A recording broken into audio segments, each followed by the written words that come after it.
नमस्कार साथियों, स्वागत है आप सभी का आपके अपने YouTube प्लेटफॉर्म पर। यूपी टेट 2026 का आवेदन का सिलसिला 27 मार्च से प्रारंभ हो जाएगा। ऐसे में बहुत सारे विद्यार्थियों के ये डाउट आ रहे हैं, खास करके नए विद्यार्थियों के डाउट आ रहे हैं कि डॉक्यूमेंट कौन-कौन से लगेंगे, अपलोड कौन-कौन से करने हैं, इसको लेकर के बड़ा डाउट है। और एक और चीज़ है कि डॉक्यूमेंट में डेट कौन-सी होनी चाहिए। खास करके ईडब्ल्यूएस वाले भी विद्यार्थी इस पर बड़े सारे सवाल पूछ रहे हैं, बड़े सारे इंक्वायरी ले रहे हैं। ईडब्ल्यूएस वाले ज़्यादा परेशान हैं क्योंकि उनको लेकर के एक मामला होता है ना, वित्तीय वर्ष को देखा जाता है। तो आप सभी लोग सेशन में बने रहिएगा, इसमें ये सेशन के अंदर संपूर्ण जानकारी आपको देने वाले हैं कि यूपी टेट 2026 कौन-कौन से डॉक्यूमेंट लगेंगे। फॉर्म भरने से पहले आप सभी को देख लेना होगा, फॉर्म रिजेक्ट होने से आपका बच जाएगा। ईडब्ल्यूएस, ओबीसी और एससी, एसटी सर्टिफिकेट कौन-सा लगेगा, नया या पुराना, संपूर्ण जानकारी आप सभी को इस सेशन के अंदर प्रदान करने वाला हूँ। सबसे पहले बात करें यूपी टेट आवेदन प्रक्रिया के लिए जो आवश्यक दस्तावेज होंगे, उसको 2 श्रेणियों में हमने बाँट रखा है। पहला वो जो जानकारी फॉर्म भरते समय आपके पास होनी चाहिए, डॉक्यूमेंट का वह रूप, और एक वो जो आपको पोर्टल पर फाइल के रूप में अपलोड करना होगा, डॉक्यूमेंट का दूसरा रूप ये होता है। आइए, यहाँ पर हम फॉर्म भरते समय आपके पास जो डॉक्यूमेंट की ज़रूरत होगी उसके बारे में बात करें। फॉर्म भरते समय आपको इन दस्तावेजों की जानकारी दर्ज करनी होगी, इसलिए इनको अपने पास रखें। 10वीं की मार्कशीट जिसके आधार पर आपका नाम-वाम दर्ज किया जाएगा, बहुत ज़रूरी है ये।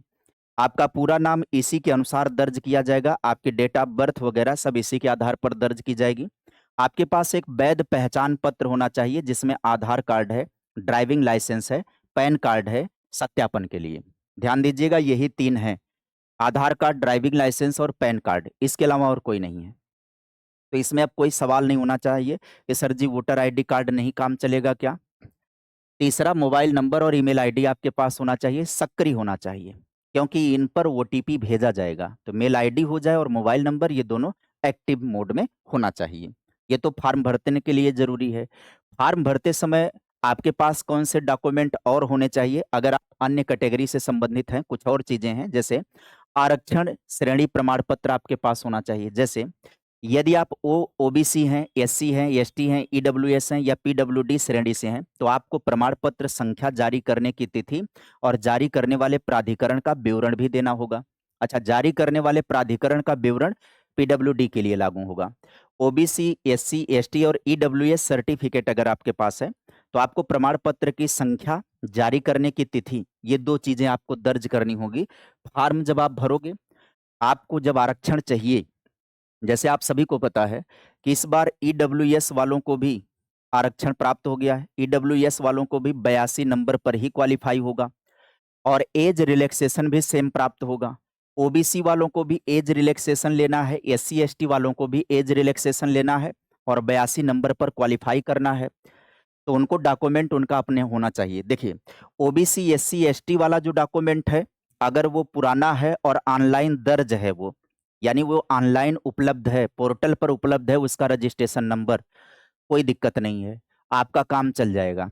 लेकिन ईडब्ल्यूएस ना, ये चूँकि आर्थिक रूप से कमज़ोर सामान्य वर्ग होते हैं, तो वित्तीय वर्ष मायने रखता है। 25-26 का वित्तीय वर्ष जो है ना, 2025 और 26 का वित्तीय वर्ष, इसका ईडब्ल्यूएस आपके पास होना चाहिए। मतलब आप एक बात ध्यान दीजिएगा, ईडब्ल्यूएस वाले विद्यार्थी 31 मार्च के पहले किसी भी कंडीशन में अपना ईडब्ल्यूएस सर्टिफिकेट बनवा लें। 31 मार्च के बाद अप्रैल जैसे ही लग जाएगा तो अप्रैल से वित्तीय वर्ष बदल जाएगा। 26-27 का वित्तीय वर्ष शुरू हो जाएगा। 31 मार्च के बाद यदि आप डॉक्यूमेंट अपना बनवा रहे हैं तो आपके लिए खतरा हो सकता है।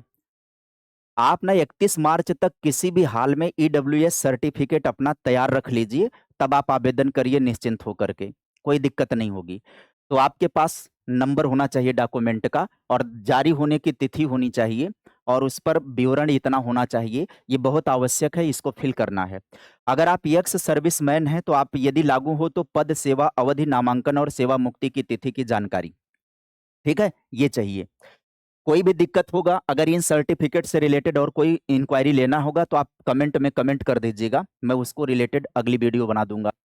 और क्या डॉक्यूमेंट होना चाहिए? शैक्षणिक योग्यताओं का विवरण होना चाहिए, 10वीं 12वीं, स्नातक का, स्नातकोत्तर और प्रशिक्षण योग्यता, चाहे आपने बीएड और डीएलएड कर रखा है, अंक और वर्ष की जानकारी। यदि जुड़वा भाई बहन है तो यदि आपका कोई जुड़वा भाई बहन है तो उनके आधार और वोटर आईडी नंबर होने चाहिए दोनों का। आगे समझिए, अपलोड किए जाने वाले जो दस्तावेज होंगे क्रमानुसार उनकी जानकारी ले लें। जब आप फॉर्म भरने के चरण 10वें पर जाएंगे, ओटीआर प्रोफाइल बनाते समय, उस समय आपको जरूरत पड़ेगी। और घोषणा पत्र अपलोड करते समय आपको घोषणा पत्र देना होगा, और परीक्षा के लिए आवेदन करते समय आपको डॉक्यूमेंट की जरूरत पड़ेगी। आइए समझते हैं कौन कौन सा। 10वें चरण में जब आप ओटीआर प्रोफाइल बनाएंगे तो आपको पासपोर्ट साइज का फोटो चाहिए, एक हालिया रंगीन फोटो होनी चाहिए जिसका बैकग्राउंड हल्का हो, और जेपीजी, पीएनजी, और ये 30 केबी से लेकर 300 केबी, वो तो आप फॉर्म अप्लाई करवाने जाओगे जिससे, ये उसका टेंशन है। सिग्नेचर आपको क्या करना होगा, अपलोड करना होगा। ये जो फॉर्म भरेगा, अगर आप अपने मोबाइल से भरेंगे तो गलती कर सकते हैं, इसलिए बेहतर है कि आप फॉर्म भरवा लीजिए। चरण 10वें में जब ओटीआर प्रोफाइल आप बनाएंगे तो आपको फोटो, पहचान पत्र, इनमें से कोई, voter ID card, PAN card, driving licence, passport, Aadhaar card या फोटो सहित बैंक पासबुक, है ना, ये आपके पास होनी चाहिए। आगे चरण 10वें में ओटीआर प्रोफाइल बनाते समय मार्कशीट में 10वीं की मार्कशीट पीडीएफ के रूप में चाहिए, 12वीं की मार्कशीट आपको पीडीएफ के रूप में चाहिए, ग्रेजुएशन की मार्कशीट आपको पीडीएफ के रूप में अपलोड करनी होगी। आगे बढ़ चलते हैं। चरण 11 पर जब आप जाएंगे तो आपको स्क्रीन पर दिखाए गए घोषणा पत्र को बिल्कुल वैसे ही सादे कागज पर हाथ से लिख करके अपलोड करना होगा, जिसकी साइज ये होनी चाहिए 50 केबी से 500 केबी का। घोषणा पत्र में क्या लिखना है वो ये है। जब आप ऑनलाइन आवेदन करोगे तो ये घोषणा पत्र दिखाई पड़ेगा। अगर आपको असुविधा हो तो ये पहले से लिख करके रख लीजिए। मैं शपथ पूर्वक यह अभिवादन करता हूं, करती हूं कि ऑनलाइन रजिस्ट्रेशन में आवेदन में भरी गई समस्त प्रविष्टियां मेरे मूल अभिलेख पर आधारित है और मेरे संज्ञान में सही और सत्य हैं। निर्धारित तिथि तक नियत शुल्क वगैरह ये सब पूरी बातें, ये घोषणा पत्र आपको अपने से सादे पेज पर लिख करके इसको अपलोड करना होगा पीडीएफ बना करके। आगे चरण 15 पर जब आप जाएंगे, जब आप ओटीआर कंप्लीट कर लेंगे और जब आप परीक्षा के लिए आवेदन करेंगे, अप्लाई फॉर यूपी टेट पर जब आप जाएंगे, तब आपको, यदि आप उत्तीर्ण हैं तो अपना अंतिम या स्नातक अंक पत्र अपलोड करना होगा। इसके अलावा यदि आप अंतिम वर्ष में हैं तो आपको अपलोड करना होगा, ये कौन सा है, ये बीएड और डीएलएड वाला है, बीएड या डीएलएड वाला है। यदि आप फाइनल ईयर में हैं तो आपको अपीयरिंग दे देना होगा। यदि आप पास हैं तो आपका अपना अंतिम जो है अंक पत्र अपलोड करना होगा। यहाँ स्नातक का लिखा है, ये गलत है, बीएड या डीएलएड का अंतिम सेमेस्टर का आपको या अंतिम वर्ष का आपको अपलोड करना होगा।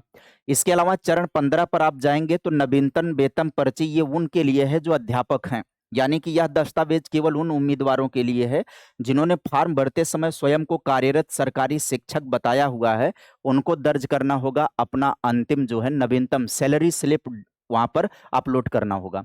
कुल मिलाजुला करके एक नज़र में अपलोड करने वाले जो दस्तावेज हैं उसमें पासपोर्ट साइज का फोटो रहेगा, हस्ताक्षर रहेगा, घोषणा पत्र रहेगा, पहचान प्रमाण पत्र रहेगा, 10वीं 12वीं स्नातक मार्कशीट रहेगी, बीएड और डीएलएड की मार्कशीट रहेगी, और जो लोग सरकारी शिक्षक हैं उनके लिए उनका सैलरी स्लिप। ये आपके आवश्यक दस्तावेज हैं, आवश्यक डॉक्यूमेंट हैं जो आपको तैयार रखना होगा। और हाँ, एक चीज तो, सर्टिफिकेट जो है ओबीसी का सर्टिफिकेट, ईडब्ल्यूएस का, ये आपके पास होना चाहिए। ईडब्ल्यूएस का, एससी एसटी का, इसको यहाँ पर नहीं दर्ज किया गया, ये भी आपके लिए जरूरी होगा। उम्मीद करेंगे कि आपके डॉक्यूमेंट से रिलेटेड जो भी इंक्वायरी रही है, क्या चाहिए, कैसे चाहिए, कितना पुराना नया होना चाहिए, सारी चर्चा हमने कर दी। फिर भी अगर आपके दिमाग में कोई सवाल रह जा रहा है, वीडियो के नीचे कमेंट कर दीजिएगा। मैं आप सभी के कमेंट का हो सकेगा तो जवाब दे दूंगा, नहीं तो उससे रिलेटेड एक और वीडियो मैं आपको दे दूंगा। यदि आप चैनल पर पहली बार जुड़े होंगे और यहाँ तक वीडियो आपने देख ही लिया होगा तो चैनल को सब्सक्राइब कर दीजिएगा। ऐसे ही वैल्यूएबल इन्फॉर्मेशन आप सभी को इस प्लेटफॉर्म के माध्यम से मैं देते रहूंगा। इस सेशन में बस इतना ही, मिलेंगे फिर किसी अन्य वीडियो में। Bye bye, take care, thank you.